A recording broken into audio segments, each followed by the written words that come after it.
95년도에 신학교에서 같이 공부를 하고 선교사로 나가 근 20여 년 만에 만난 친구가 있었습니다.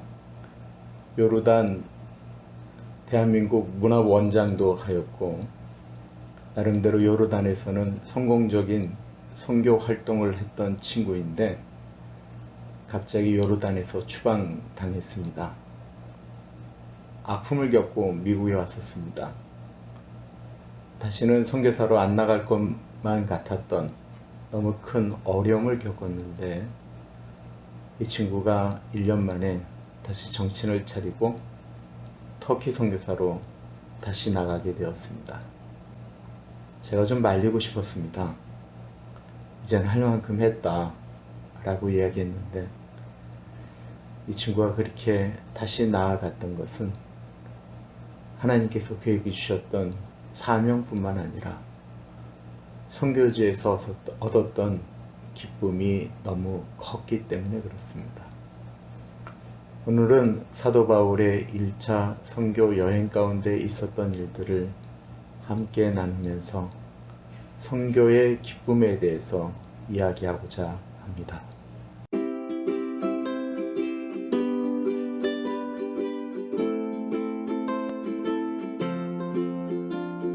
사도행전 13장 마지막에 비시디아 안디옥에서 사도 바울은 쫓겨나게 됩니다. 그들은 이고니온이라고 하는 곳으로 옮겨오게 됐는데요. 그 이고니온으로 온 이유는 비시디아 안디옥에서 가장 가까운 갈라디아 지방의 한 곳이었기 때문에 그렇습니다.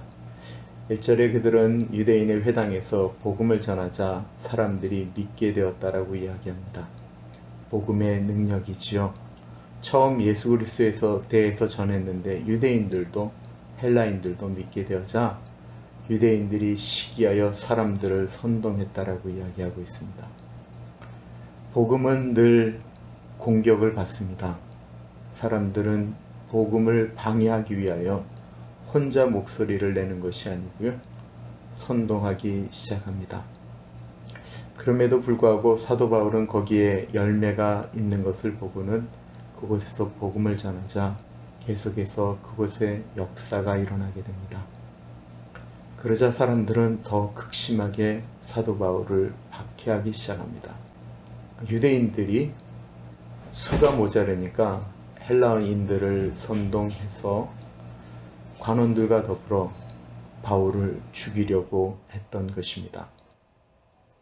바울과 바나바는 그들을 피하여 루스트라, 더베 지역으로 피신을 가게 됩니다. 복음을 전하다가 죽을 위협을 당한 것이죠. 그들은 몸을 피해서 도망갔습니다. 아프지 않았을까요? 그런데 그 루스트라라고 하는 지방, 사도 바울이 2차 전도 여행 때 그 루스트라에서 바울은 그 영의 아들, 그렇게 부르던 디모데를 만나게 됩니다. 사도 바울은 루스트라와 더베에서 정말 열심히 복음을 전했습니다.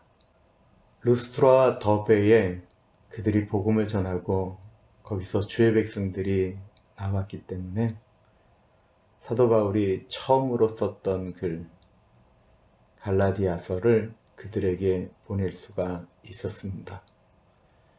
유대인들이 그 먼 지역에서 율법에 매여서 살고 있을 때 행위로 구원을 받는 것이 아니고 오직 믿음으로 구원을 얻는, 그래서 갈라디아서를 자유대헌장이라고 이야기하거든요. 그런 놀라운 글들을 그들에게 보낼 수 있었습니다. 선교를 가면 어려운 일들이 발생하게 되지만 그 어려움이 주는 것보다 더 큰 은혜는 하나님이 그곳에서 만나야 될 사람들을 만나게 하시고 역사하시는 하나님의 은혜입니다. DTS 훈련이라고 하는 것이 예수전도단에서 있는데요.